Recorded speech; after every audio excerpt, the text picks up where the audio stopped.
It's bigger. It's louder. It's better than ever. This still isn't your typical motorsports podcast. This is the 10th anniversary of Crush This, a monster truck podcast brought to you by J Concepts. For 10 years, your hosts, the monster truck Canucker Bradshaw and Dan Chichagash, have brought you into the minds and personalities of the monster truck industry. Strap in and hold on tight. This is Crush This!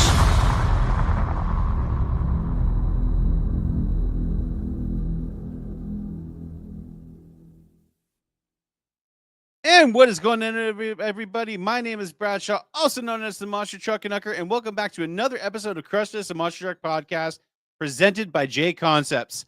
A huge thank you to Cheech last week for taking care of the show. We had to move it to Wednesday due to the passing of the Hall brothers' mother, and they had the service on the last Tuesday. So Wednesdays, I usually have to be at my church for music practice. I'm a drummer at my church. So that is why I wasn't on last week. But huge thank you to Cheech for covering that episode last week. Next week's episode is Mr. Preston Perez, your 2025 All-Star Monster Trucks Tour champion. He'll be on our show next week. If you're wondering why Cheech isn't here, he is currently in Darlington, South Carolina, with the Hall brothers doing something with Ram. So hopefully we'll find out what that is. I can't wait to see what it is. But guys, we are brought to you by J Concepts. If you're looking for anything RC related, bodies, tires, anything you need it, right there, jconcepts.net. Use our code CRUSHTHIS for 15% off all items. Go check out MTA, Monster Truck Attitude, Diecast Monster Truck Racing. We have our team, Crush This Motorsports. Thank you to Steve and everything that he does. MonstersMonthly.com. Go check that out. They put up our episodes as well on there. If you can't get to an audio platform, go check that out. Here we go. Bryce Kenny's book, Geared for Life, Making a Shift in Your Full Potential. Go check that out. Bryce is kicking ass this year in Monster Mutt. And guys, this weekend is going to be awesome. Check out BristolMonsterTrucks.com. Our buddy Gideon Bernard and the Overdrive Tour is invading Bristol Motor Speedway this weekend. If you want to go watch it, check that out at dirt.tv. It'll be live streamed. So it is going to be awesome, everybody. But this episode is going to be an awesome one. We have our monthly episode with our good buddy Mark Werner, who is just off of a expedition up in Canada. Not my neck of the woods. He was in Ontario, but it was awesome show. It looked like some trucks debuted. But he has a monster truck legend with us tonight, Bill Braukmann of the Shockwave Monster Truck. It's gonna be awesome to have him on. I have kind of a weird question for him regarding a TV show appearance at some point during the podcast. I'll ask him that. It's gonna be a good one, guys. So gonna play a ad here, and then we'll get into the episode with Mark and Bill. I will be in the background, screening questions. If you guys want to ask anything, please put it in chat, and we will get to it, guys. So play a little video here, and we will get into it with Mark and Bill.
Good evening, Monster Truck fans. Mark Werner here. Grateful to Dan and Brad letting me come on in, guest host the episode this week. And I've got with me someone who he's a good friend of mine, great to work with, really fun person to be around, and someone who's truly highly technology savvy. Ladies and gentlemen, welcome to Crush This, Mr. Bill Braukmann. Bill, how you doing How's today? everything?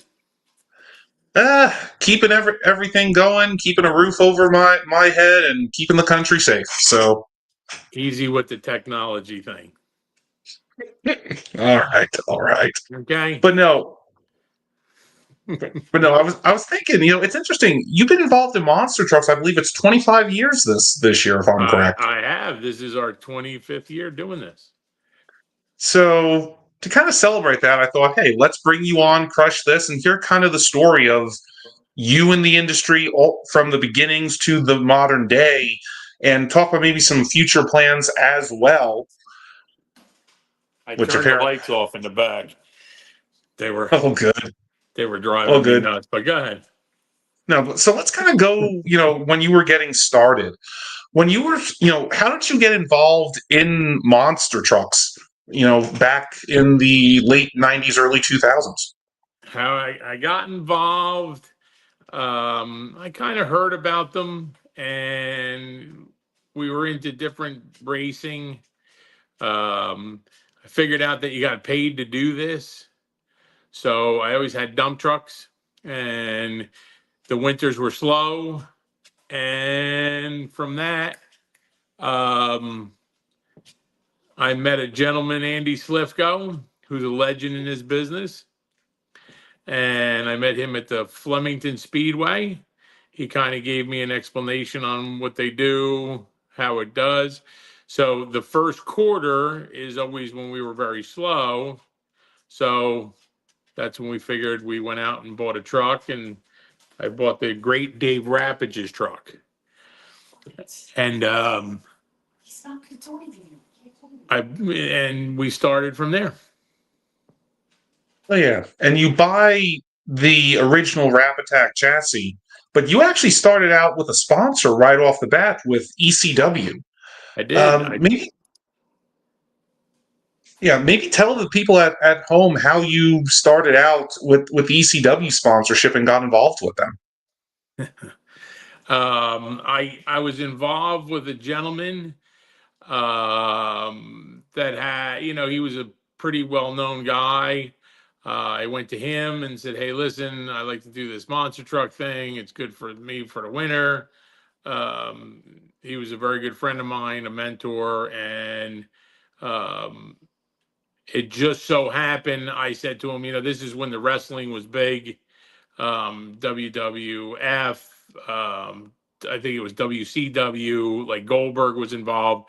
So I tried the ECW, and he actually then ended up knowing a guy, Steve Carroll and Paul, naturally Paul Heyman. So that's how we got started with them. What was the crowd response to the ECW truck? Because as far as the wrestle truck goes, the wrestle trucks go. That's almost one of the more obscure ones in a sense, because it didn't run very, very long. No, Paul sold the company maybe a year later to WWE now. But it was a big reaction. It was a kind of a good time when we did it. There were a lot of good people involved. We went out to Los Angeles to debut the truck at one of their pay-per-views. And from there, we did some other things with them, some other people. And it was a pretty big thing. We got charged with inciting a riot at the LA Coliseum. That got kind of out of control because you know how ECW fans are. Yeah. They're a little over the top. We had a girl there, Alicia Class, who did adult films. She was a part of the ECW, and she was debuting the truck. She was on top of the truck, and never saw anything like it. But they were climbing over the fence. The LAPD were there. it was a definitely different experience for the first time. That might be one of the most unique ways to debut a monster truck in this industry's history, Bill. I'm not going to lie to you right there. Yeah, I mean it was definitely a different thing. It was a different group of people I was involved with, and they decided this would be a good way to um, launch the truck, and it kind of backfired. Not for that, but publicity was good. Yeah. So it was a different experience to do that with the ECW. Now, before I forget, you mentioned you were involved with other forms of racing as well. What were some Yeah, of the other forms? dirt cars. My passion would be, not at the time, but as things go on, are pro mods. Um, but got involved with the monster trucks, and we just kind of stuck with it, and the people were good in it, and we enjoyed the company of all the people. So that's why we stayed in it so long. Makes sense. Makes sense. And then in 2001, obviously ECW gets sold, so the truck is no longer going to run as the ECW truck. Yeah. And then you switch over to the Shockwave name. Kind of, what was the inspiration for that name and identity? My wife picked out that name. It was really nothing. She picked it out. We were all trying to come up with a name. She picked out the name. It kind of just stuck, and I didn't even know how to start the damn thing when I bought it from Dave. Had no clue how to put the tires on, just had no clue whatsoever to do with this thing. And my first actual show was in Sovereign Bank Arena, which was definitely different. It was, I even said to my brother-in-law when they called my name to go, I said, something, I don't think I'm going. I said, this is pretty stupid. This is a midlife crisis I don't need to have.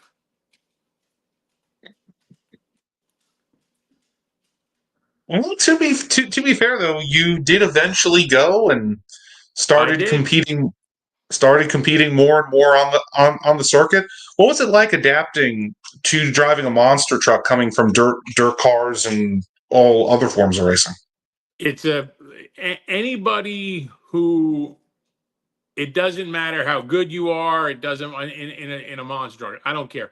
Anybody who, I always say, who's ever driven one of these things, and like in a crowd, or for in front of people, it's very hard to say anything about anybody, because you're the only person out there. You can say, oh, I lost racing, something happened with this, something happened with that, but when you're doing a freestyle, you're the only person out there. So if you really are kind of shitty at it, everybody knows.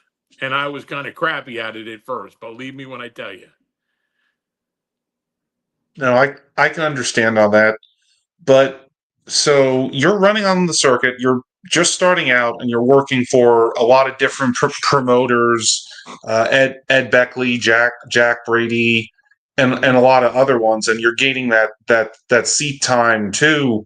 Yeah. As the more you were doing it, what were some of the things you were picking up with the truck and maintenance, and being like, okay, maybe this midlife crisis is going to pay off in the end? Well, you pick up that everything's extremely heavy. You pick up everything is always broken. Um, you pick up who doesn't pay you, whose check didn't go clear. Times were a lot different than when we did it. Trust me when I tell you. So I mean, it was definitely a different experience. It really was. It wasn't for the weak at heart. I'll put it to you that way.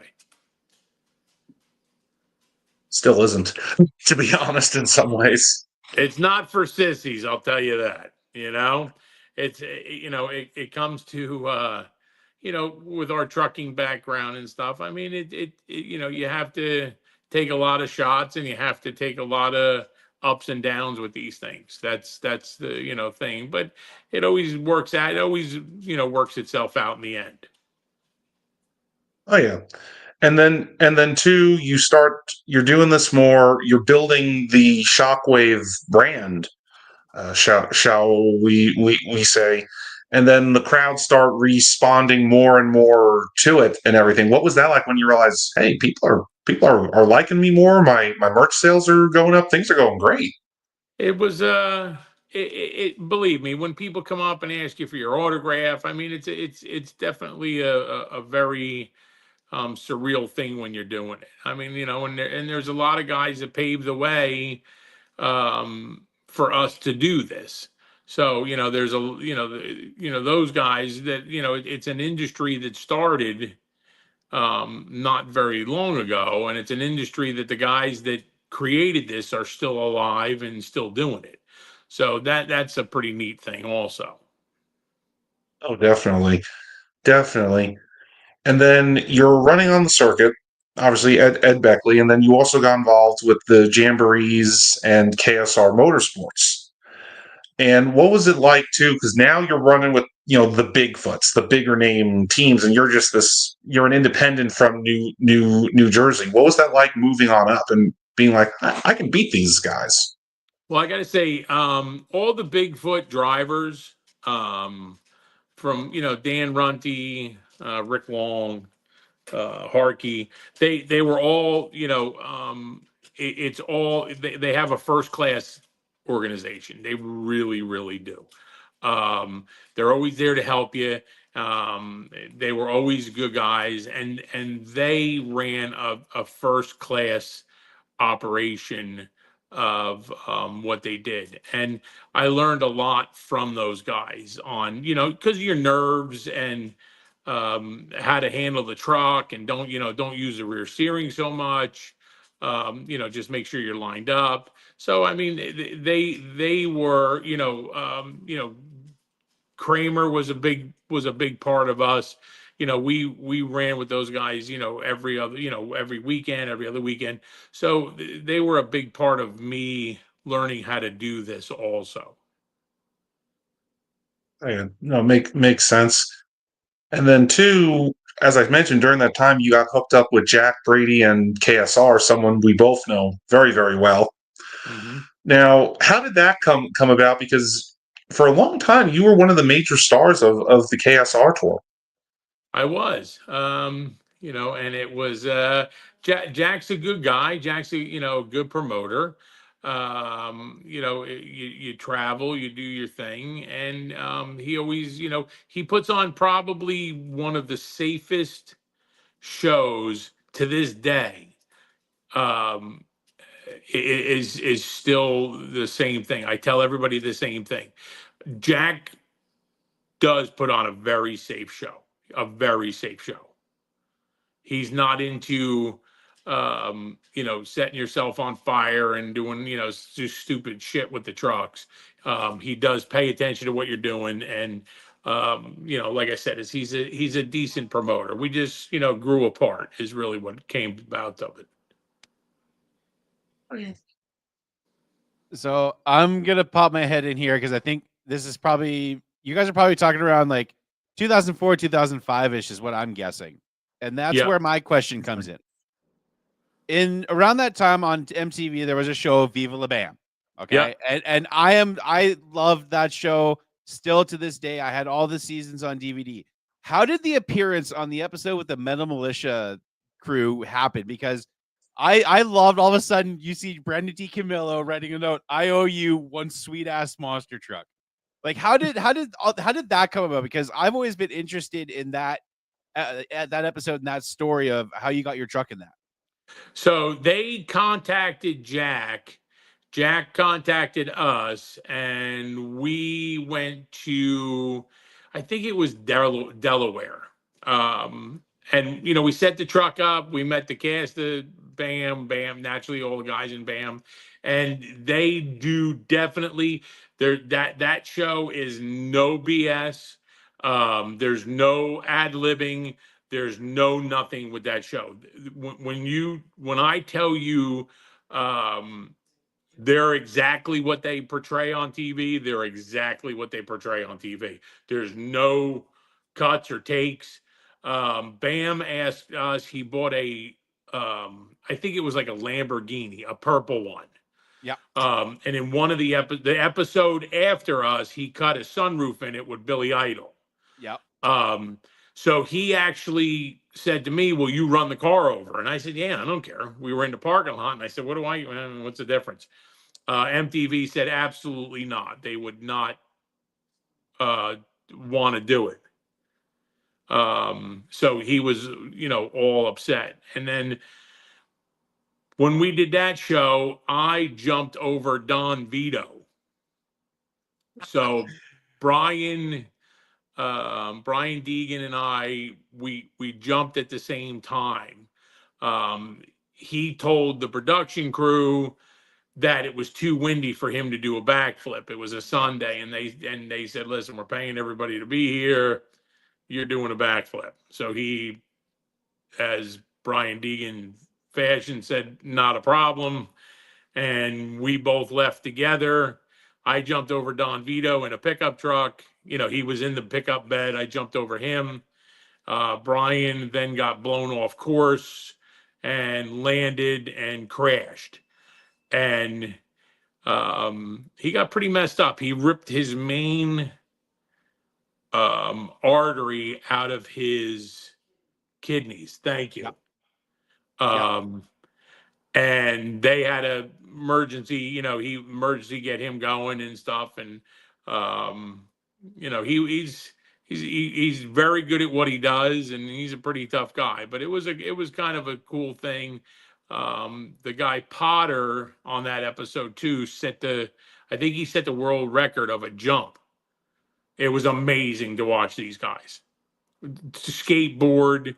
Guar was there, and Guar, those guys really are businessmen that people would never notice, because they take all their money, they pool their money together as a corporation, and they buy real estate, and nobody would realize it with them, just the way their appearance is.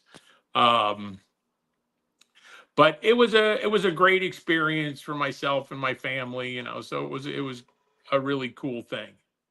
Yeah, I remember watching that episode, and when I was younger, I'd be like, "Oh, there's a monster truck," and being such a fan as much as I was growing up, like anytime I'd see a monster truck on a show, it doesn't matter what, it's like, "Oh, monster truck."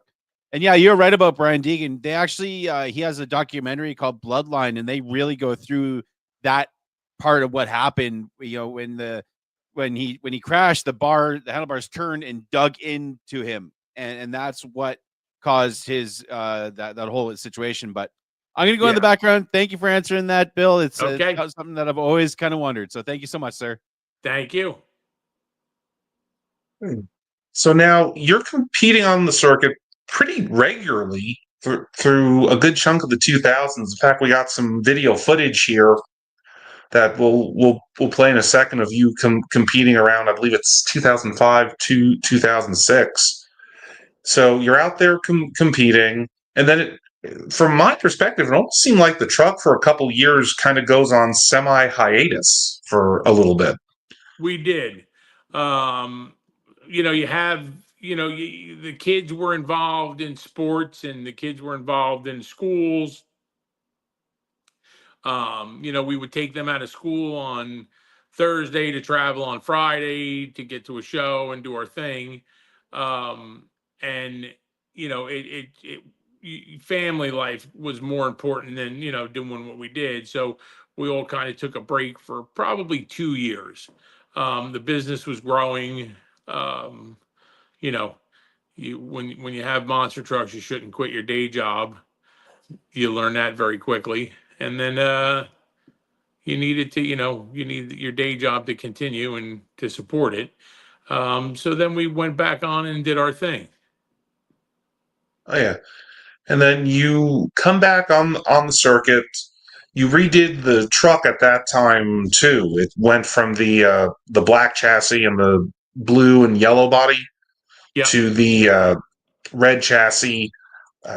designed somewhat similar to what you have now. And then you run the original Shockwave, and then you get the new J&B chassis around, I believe it was 2010, I think it was 2011. Yeah, it was. I think 2011 we built that truck, and then we tried to get the bugs out of it and kinks, and they build a fantastic truck. You don't get any better of a truck than Brian, Joe, and Kyle. You don't BlackRock. You don't get a better truck out of them. And that's where Eddie came in. Eddie was tight with them. Eddie did a lot of the engineering on the trucks. So Eddie knows more about my chassis than I do. He knows exactly the length. He knows where they are, the bars are. He had a tremendous thing to do. So that's why he's, little Eddie's probably one of the bigger and better chassis builders in the industry. Oh, yeah, Eddie. I can never pronounce his last name right. Eddie It doesn't Machka. matter. He's still from Thank you. Pottsville, but he's probably from Pottstown. But I call it Pottsville. Drives him nuts every time I talk to him. But I just say it to him all the time just to piss him off. Well, I've had the chance to meet Eddie actually, helping out at shows. Awesome dude. Great And guy. then too. He's a great guy. Talented, very, very talented. Oh yeah. And then two, as we watch some video of the truck, the rear tire deciding it's had enough of its rear axle existence for the day. Yep. I forgot to put the lug nuts on. And seriously? Yeah, that's what happened with that. That was in Massachusetts. I won't forget that. And thank God for Jack that Jack was using his head and didn't panic. He actually hit the tire to knock it over. So it didn't. It was heading right for the parking lot. So Jack actually saved the day that time when he knocked the tire over. It was quick thinking on his part. Oh yeah, definitely. Also, too, footage of some guy getting interviewed right there. Not saying who, but no. Yeah. So you get the rear engine chassis, and that also brought along the sponsorship from Cheeseburger, as well. Yeah. And kind of tell us how that came about, because I saw this version of Shockwave out in Greensboro in 2014, actually. How did that deal come about? They wanted to get involved in the motorsports. They were just really up and coming.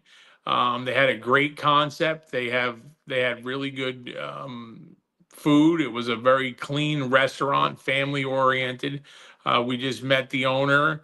We met a couple of other people that went there, and they just wanted to do it with the truck. They wanted to see, to bring the kids into the restaurant and whatever. So that worked out pretty well. Yeah. And before I forget too, what were some of the driving changes you had to make going from the original coilover chassis to the newer version of it? Just the abuse on your body. The coilovers, they're good, but you do take a beating. And that truck was built for Dave Rappage, and if anybody ever knows Dave Rappage, God Almighty, he's about 120 pounds soaking wet. I'm probably about 285 pounds not soaking wet, and I jammed into that truck. So over the years, we tried to retrofit it, to me to fit in it. But for years, I drove it, with his seat. I mean, it was definitely an uncomfortable ride. Yeah. It's also interesting to note too, for anyone watching this, listening to this as well, that chassis is still running. Actually, I actually just announced a show with it about a month ago out in Kentucky. Yeah. Shane, I don't know his last name. Nice guy, very, very nice guy. He actually bought the truck. So, Kevin Rico's doing some different chassis work for him right now. But that truck, I have to say, and all the time I, ever drove it, whatever I ever was as a driver and did whatever, that truck did the same exact thing every time you drove it. It didn't matter what you did with it. It always, it was a very consistent truck. And it made it easier for me to drive it because I wasn't really that good at it. Oh yeah, and I was going to say that's Shane Grunseth that's got it now, Okay. and good, and agreed on him being an awesome dude. But Very. then, yeah. So then going back to it, so you're now running with Monster Jam, and I remember too from that time winning a lot of wheelie competitions as well, and Yep. doing well, and then right around I want to say 2016, 2017ish, that time period, that's when you started seeing Billy start driving, if I'm correct. And Yep. let's kind of talk about that, because Billy started first, and now your daughter Jessica Millard drives as well. What was it like when your kids came up to you and said, "Dad, we want to drive the family monster truck"? No, nobody said, Dad, we want to drive the family monster truck. Actually, Jessica was more into it than anything. Billy liked it, um, but he wasn't like a super fan. Neither was Jessica, but they really liked it. But it was very odd to watch both of them drive, um, because they knew how to drive and they never drove the truck. Like Billy, when he jumped the truck, um, I was like, oh my god, I can't believe it. And when Jessica ran her truck, I'm like, I can't believe what they're doing. But just from watching as little kids, and then they started to move the truck in and out. Kim started to move the truck around, pull it in the trailer. They learned so much from that. Everybody wants to be a driver, which is fine. But if you really learn the ins and outs of the trucks, and that's what my kids have learned. I mean, my kids have learned, um, really, from fixing them to, when they're broken and, things are going wrong. Um, that's what made them what they are today. Oh yeah, and then both your kids. So Billy's in Shockwave first, and he's carrying on your name, Yeah. and then you expand to a two truck team with the Be Aware machine. Maybe kind of talk fans through some of the thought process behind that concept. Well, Jessica and Kim, Jessica really wanted to do something, for the women and, um, young girls in this business, and anything, and to show everybody, that there are, unfortunate, to be aware with the breast cancer awareness. I mean, there are heartaches in life, and this is what you're going to go through, and you just got to be, persistent on what you're doing. So Jessica came up with the idea and concept, and with Kim, and she just started to run with it, and that's how it became of what it is today. Oh yeah, yeah. But we got a shot of Be Aware on the screen. I believe that's from Berlin 2021. Actually, I believe that's one of my shots from it. And then also too, that's Ebensburg 2024 right there. And then also too, the team grows as well, because Jessica gets married, and her husband Ted Millard becomes her crew chief, basically. Yeah, Ted is in charge of really everything. But Ted makes sure, Ted, as I have, Kimmy, that's my daughter-in-law, that's Billy's wife.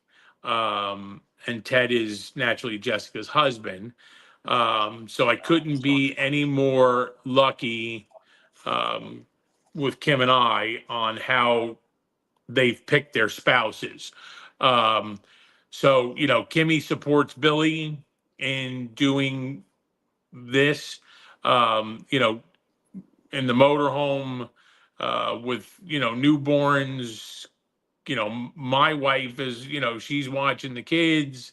Kimmy's helping with sales of shirts. Ted's making sure the kids are strapped in the truck. Both of them are safe. The trucks are gone over. So it's really a family dynamic of what we do. So I mean, we all do argue a lot, but we all get along very, very well. And now we have my grandson, my granddaughter. So my grandson was first, my granddaughter, and now I have another grandson. So, and then in the next couple of months, we have another big surprise that we'll announce, and everything's going pretty well. Knock on wood. Knock on wood right there. Now, I got to ask too, because we talked about Billy starting to drive and Jessica starting to drive, but there's two trucks and you're not driving one of them now. What led to your decision to step back, or was it just, hey, you know what, I've had my fill, let's have my kids have a go at it? I get more enjoyment out of watching my kids. When Jessica was pregnant, Ted drive the truck. Billy's wife, I don't think she really wants to have anything to do with driving it. But I get more enjoyment out of watching them than anything. I really do. It's, if they didn't want to do it anymore, we would stop and figure something else out. But I get more enjoyment out of watching them. And now, as a grandfather, I get even a bigger enjoyment to watch my grandkids be so excited to see their mom and dad driving. Oh yeah, and I'll note too, I've had the chance to announce you guys multiple times, and both of your kids do a great job driving. I think the last show I announced, Jessica won the wheelie contest out in Evansburg. Yeah. So great drivers. And then kind of going a little bit ahead too, and kind of touching on something. You guys have kind of a friendly rivalry with the Bad News Travels Fast team, and Nick Wishart, I know, who's the crew chief on Bad News, is watching this interview right now very intently. So, do you have anything you would like to say to Nick and Brandon and Pops?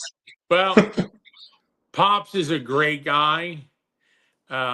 We love Pops. We get along with those guys. They're the greatest. Nobody really likes Brandon that much. But he's a great guy. And listen, I tell you what, to be honest with you, very, very honest, you see some guys, Rich Patterson from Barefoot, Jeremy Slifko, there's a couple other guys, but you just see guys who have the talent to drive them, and Brandon's one of those guys. Brandon can drive a truck like unbelievable because he doesn't hurt it. He's very capable at what he does. Nick keeps Brandon's stuff going, and like I said, we all get along. They're all great people. That's why I call it a friendly rivalry. Y'all tease each other, but at the end of the day, it's all monster trucks. It is. The only bad part is Pop's cooking up that roadkill crap that he wants to feed you all the time. I just like to say to the audience, Pops' cooking is very, very good, actually. It really is, but Pops goes out and kills it and does whatever, and I'm not into that. And and it is actually good. I'll never tell him that because I don't want to tell him that I enjoy his barbecue, but it is very good. But that's the first guy that's ever given me like venison, and if you didn't know it was deer, you would have no clue what it is. But Pops loves to cook. Oh yeah, and I gotta give you credit, Bill. You got me to face palm on this thing for the first time ever. So, Oh, but he does, and he'll make you eat it. He don't care. Pops don't care. oh You yeah, got to eat no, no matter what. no, I will back that up. Like jokes aside, like on Pops' cooking, it is extremely, extremely good. Yeah, I also want I also want to bring up too. You touched on the future plans there. Can you maybe give us a bit of a hint of what you've got in store? So we started our own promotion company, whatever. We're going to put on our own shows. It was time. We're going to put a little bit more family back into the monster trucks. Um, and it's called Monster Truck Roundup.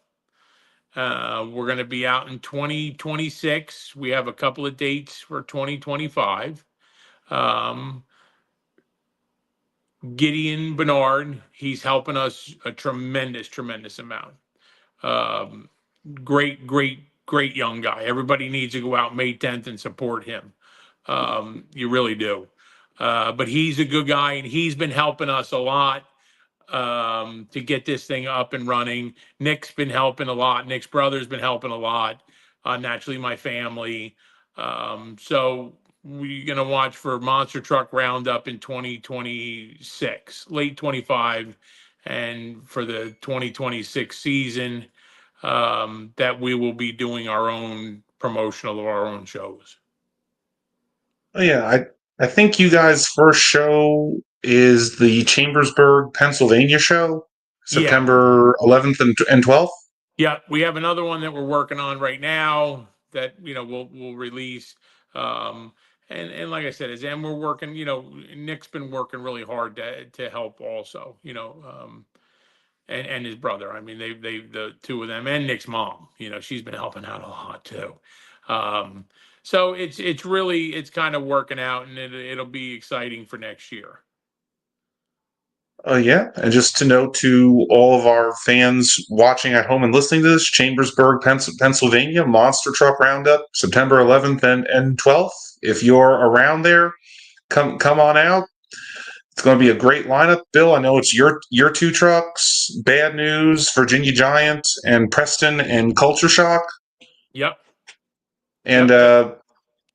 I heard too that the announcer for that show is some monster truck nerd. So Yeah, we'll be that's good. listen, that's going to be announced, the biggest nerd of the monster truck industry, but I don't want to give out any of our company secrets right now. If we'll give a free T-shirt if somebody can really decide what nerd's going to do it. I know who it is. I know who it is. Yeah, I don't think we could be any less obvious there, to be quite honest. You think so? But no, it's going to be a fun show. I got to also bring up too, Bill. I know we've talked outside of this medium on it, but what's it like for you? Like you've gone through the whole spectrum from starting out not knowing much of anything really, and then now building your brands, building your companies. Now you got your kids driving, you got your own promotion company. What's it like when you look back on everything from where you came from 25 years ago to now, where it's like, man, we're rocking and rolling here. I have to honestly say, if it wasn't for my wife, I mean, and that's the big cliche of things, but if it wasn't for her with, support and everything, and, I see her, she with Billy and Jessica, making sure they're safe, where they're at, most of it goes to her. And then really, where we've gotten to now is really the kids. I mean, their style of driving, Jessica, she's very aggressive. Billy's it took a little bit more for Jess to do it. Billy was always into the motorcycles, other stuff. So he kind of had a concept of what he was doing a little bit more. So Jessica really took the bull by the horns and really stepped up the program no matter what. Oh yeah, as I said, both of your kids. I love when I get to announce them. I love working with you guys. Always put on a show. So, and that's the main thing, entertaining the fans. Simple as And that. that's what it comes down to. See, what a lot of the things, and people are losing the concept of what this is.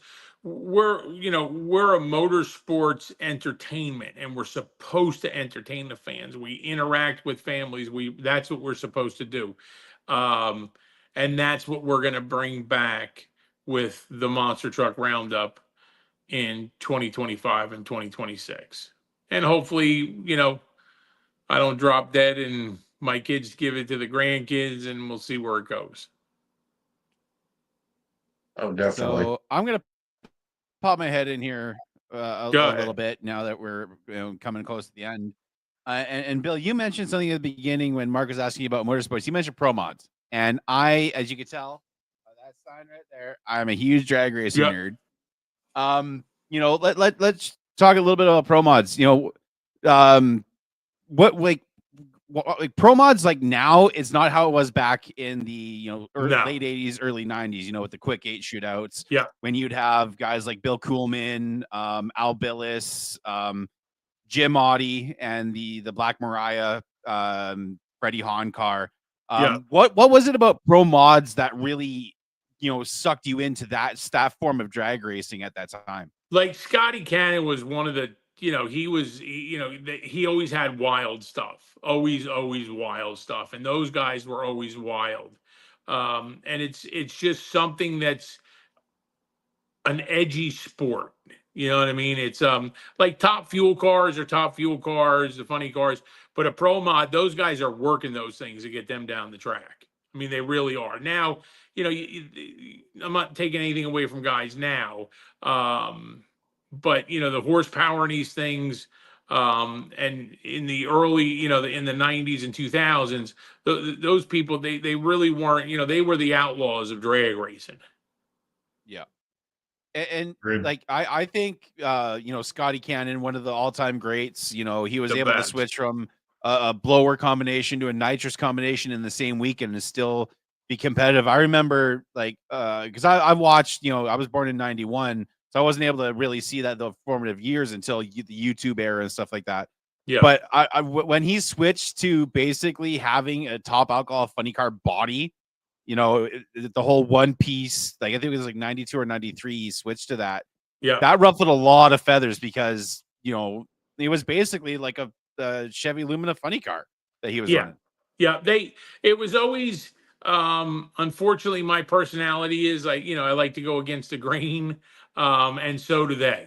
And that's what I liked about it. That was the biggest thing. And the second thing is, the monster trucks. I mean, it's something different, than it is. You kind of go against the grain of what you're doing.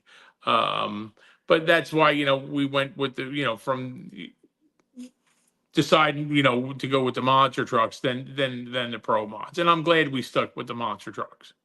And it's cool to think that there has been, pro mod monster truck connections to the history of monster trucks. You look at Randy Moore, drove the Tostiaci Spumante, Lamborghini in IHRA Pro Mod, then comes over to monster trucks, and then Feld or SFX, whoever it was at the time, had the Gravedigger Pro Mod.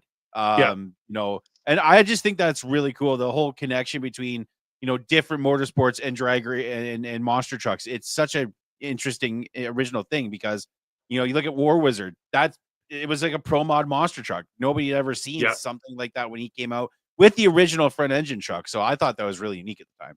Yeah, it was. That was a really cool concept of what they were doing, and like I said, it's just it's all about just being on on an edgy thing. Anybody can drive. It's like with the monster truck, everybody can drive. Out of control. I mean, if you have an unlimited budget or whatever you want to do, anybody can do this. I mean, it's not anybody, but you understand what I'm saying. But to really finesse the truck and entertain them, and now they're doing stoppies and backflips, and It's just amazing. It really is of what goes on with these trucks, and people that have never been in one, it's you get somebody like you take like Ryan Anderson, um, those guys, Jim Kohler, Chris Kohler, they're all unbelievable drivers of what they're doing because there's so much going on in there. It's unbelievable. It's people don't realize how physical it takes to do that kind of racing with these monster trucks. I'm still of the old school variety. Like, yeah, the moonwalks and stoppies are impressive and all, but give me a good old slide wheelie and a tailed like just a nasty ass sky wheelie over those any day of the week. That's just what I prefer. Growing up in the '90s and the Penda days and all that. Like, They're I just cool. prefer the old school moves. I still think they like seeing like a guy like Barry Musauer. I think it was Salt Lake City last year, pull a nasty sky wheelie and a badass slap wheelie in his skills run. I'm like, yes, we need more of this. Like, exactly. And another thing that I love about your team, you guys still run zoomies. You guys run the MagnaFlow digger style zoomies, and I thank you for that because louder is better in my opinion. Like, more trucks need zoomies, damn it. Well, you know what it is the trucks. I can't take the Witchenbach, the Krusty Krab. He has the damn zoomies. He has the zoomie. Now Bercy's texting me, that asshole. So I'm trying to read that dope. The president. Yeah. I mean, good Lord, he just please. So he's texting me and I can actually read it on this stupid thing. So hi Jesse. But the zoomies, the monster trucks are supposed to be loud and kind of obnoxious and they just sound better that way. That's they're supposed to be that way. You don't want to put mufflers on anything. Nope. But the same thing with like I was getting at is the Witchenbach with the, they're good, the Bercy, but those two idiots have been in this thing a lot longer than I have, and they always point them damn zoomies to the ground and just dust everybody out. There's no need for that. I was gonna let you go, Mark. So I just like zoomies. Just like whenever I hear a monster truck fire up, like whenever you hear Dennis in number 20 or 19 fire up with those zoomies, there's just nothing like it. Especially when he'd come out of the pits, the 1-2, just bat out of hell. Like, monster trucks need zoomies, dude. Like, they do. I had the headers, we had the mufflers on, and we have a bigger fan base now because the trucks are loud. And that's really what it comes down to. That's it, because they sound like they're supposed to. They sound like to be a monster truck. I will say the one truck that did sound good with like a collector style was the Bigfoot trucks, because they had a very unique sound with the Ford power plant. Like, if you put a zoomie on that truck, it wouldn't sound right. It needed that Headman style collector header, or else it wouldn't sound like a Bigfoot truck. And the way they did their exhaust, they put a lot of thought into all that, all the sounds. They really did. They put a lot of thought into the way those trucks sounded. But yeah, you can't. You need zoomies. You have to have that. You have to have it. You have to have something ear deafening standing next to it. Oh yeah, no, and as someone who's worked with your trucks many, many times, I can attest to their volume level. I can attest that they look great too. I can also attest to your volume level too, Bill. But we're going to talk about that later. So I'm just joking with you, Bill. I'm just joking. Shut up, Mark. Good God. You just, you gotta, you know what? It's a business. It's a business second to none to do this, and we're very lucky to do this. Oh, yeah, it's all about the fans though, as you said, it's all about the fans. Without them, none of us would be doing this right now. No, None of no, us. it's about the kids. You have to. It's all kid. It's there's fans and there's adults and whatever, but there's nothing else than entertaining the kids. I mean, that's the way to do things. They love these monster trucks. My grandson, my granddaughter, they all love them, and that's the way it should be. Like I remember I did a show about an hour away from me. Bill Payne's crew was doing the show, and I was helping out with the ride truck. And seeing the kids get off the ride truck, so excited, like it made me realize that used to be me.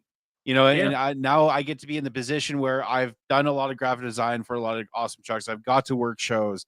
I've got to travel because of my passion of this, and that's the thing. Whenever I'm at a show, it brings me back to when I was a little kid discovering it for the first time on TNN. And if I get to work a show, I always make sure, like, I always high five the kids and make sure that they're a part of the show, because that's a lot of the main core audience. And They're the ones that are paying the bills.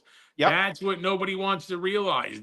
You can't lose perspective of that. The kids, the fans, they're going to the shows, they're spending money. These people work hard for their money, and they're spending money to come out and see us and to do things, and you do. And that's why I tell my kids all the time. I don't care if you're tired. I don't care. You wait till the last person's done. You go out of your way to do that, because there's a lot of people, like I said, that do work very hard for their money. And, sometimes they get to these shows and, some of the things are stupid, that they're overcharging and whatever. And it has to come back to the basics of what you're doing to family entertainment. That's what keeps us in business.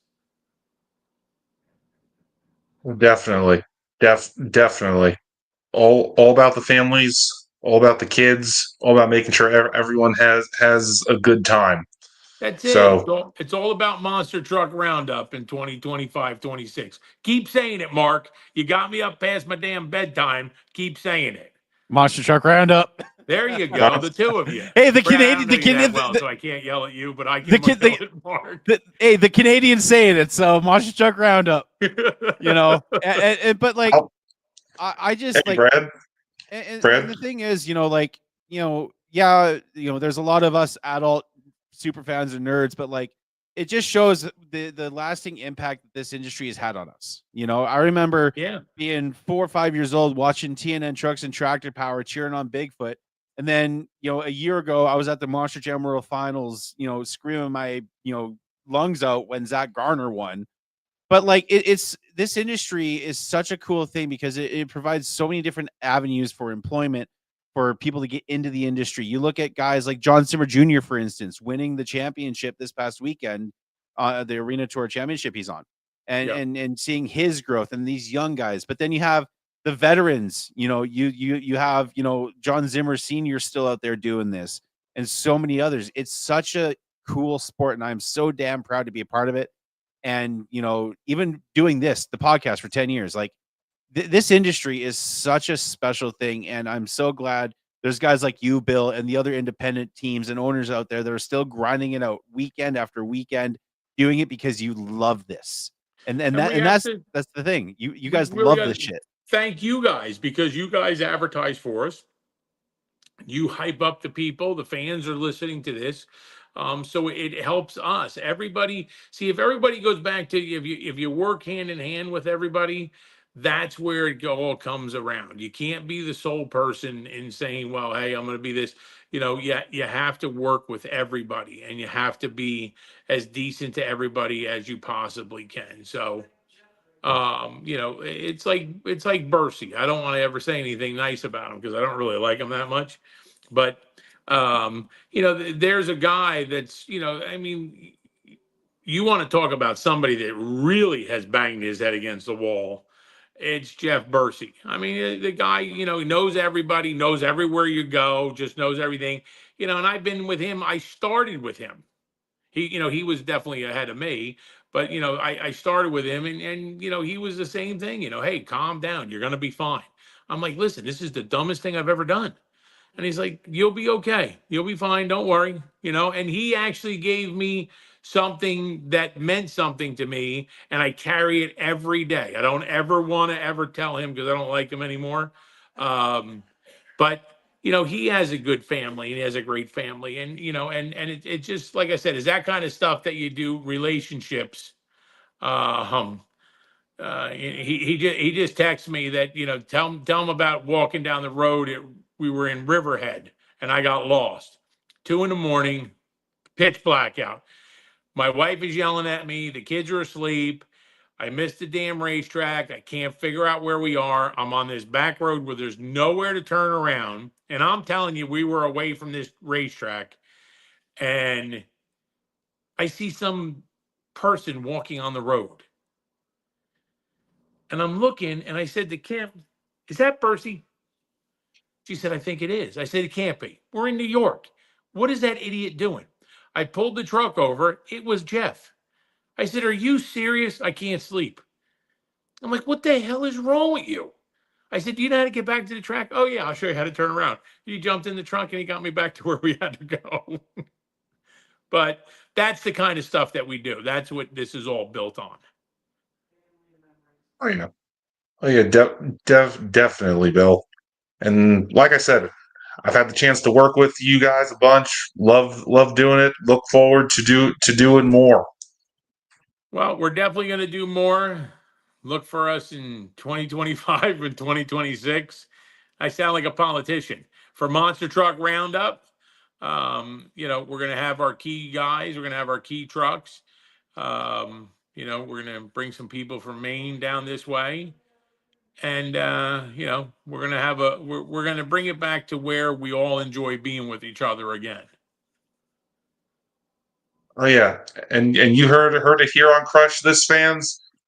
September 11th, September 12th and 13th. Let me get my dates right there. You better, Mark. I'll get them right. Hey, Chambersburg, Pennsylvania, though, 5 monster trucks coming in to rock the house. Shockwave, be aware. Bad news. Virginia Giant and Culture Shock going head to head in battle. If you can make it, you're not going to want to miss this one. I've got too much practice at doing those in videos. That's another story. I see that. You sound like the Raceway Park guy. So like I said, we're gonna really have a lot of good people behind us, and we're gonna put on really decent shows. We really are. Oh yeah. Well, Bill, hey, thank you so much for coming on tonight. Appreciate the interview. Thank you for staying up past your bedtime. Did I give you my address so you could send me my check, the two of you, or no? What the hell is going on here? Because somebody said, do I get a stipend check for doing this or no? What are we doing here? Royalties? We'll figure it out. But Bill, thank you for coming on. It was awesome to talk with you. I do appreciate it. Hope we can go on again. Hopefully I can get my kids on. Just remember the Monster Truck Roundup. I appreciate what you guys really do. I like making fun of you. I don't really know you, but I like making fun of Mark. But I do appreciate what you guys do for the industry. I really do. And that means a lot, Bill. Me and my co-host Dan Chichagosh, we have been working at this for 10 years, and it's awesome to have people on like yourself and others that still love this industry and have that passion all these years in. And it's awesome to have you on. We're definitely going to have you back on with your family and chat more. Definitely. Is there any social media that people can follow you guys and your team at? Listen, buddy, I couldn't even get the damn phone to work. You really think I'm going to know what's going on there? We do have a website, Monster Truck Roundup. You can leave comments. I don't care what comments you leave. It's monstertruckroundup.com. If you need anything, they'll answer the questions. Anything social media wise, I apologize. I'm not a technical guy. I don't know Facebook or whatever we're doing, but we have other people working on that. So we'll start releasing that soon. And then, Mark, what about you? Any social media that people can follow you at? let's see, my personal Facebook page, MW1 Entertainment, my business page, Instagram, Mark Werner 267, I believe it is, and got a bunch more shows coming on up. So fans, stay tuned. If you come on out, feel free to say hi, and I'm looking forward to thrilling the fans and rocking the house. It should be. See, your other should be is the king of the nerds. That's what it should be, Mark. See, we're going to do a drinking game, Brad. We're going to do every time I call him a nerd, you have to do a shot, and everybody probably be passed out by now. But I want to make up T-shirts for the nerd and have him display them. But Mark, you've been and you guys have, like I said, you've been a really big help to the industry, and thank you guys. You know, Thank you, thank you, Bill. If you're gonna have me modeling t-shirts for you, I think we maybe. I don't think the world's ready for me to do that, Bill. I really don't. No, we're not. No, yeah, we're No. not going to do that, Mark. You're not modeling for us. If you know, I everybody else has different ideas of models, and I don't really think you are one of them with that Congo hat you wear or wherever the hell you got that from the jungle. All right, guys. You remind me of the thornberries in that hat. the wild thornberries. Yep, he always reminds me of the thornberries. Oh, here comes. Don't tempt me, Nigel Bill. Thornberry. Yep, yeah, Bill, Nigel Thornberry. Yeah, Mark's Nigel. Bill, Thornberry. I will intro Shockwave as Nigel Thornberry at some point. Don't give me no. ideas, He has man. no. Mark has to do it as that guy, the kid that's got. Yeah, exactly. That's Mark. Yeah. Trust me, I can bust on Mark too. I've known the guy for 16, 17 years. But yeah, Bill, again, thank you for coming on. It was awesome to have you on, guys. Next week, our guest is Preston Perez, 2025 All-Star Monster Truck Tour champion. Also, I gotta say it. Let's go Oilers. Let's go Oilers. Take out them Vegas Golden Knights in round 2. Hopefully we can get back to the Stanley Cup Finals. I'd love that, but my faith in my team sometimes wavers. But guys, until next week, thank you for 10 years of the podcast, all the 5-star likes and reviews. And guys, keep the rubber side down and the shiny side up, everybody. Peace out.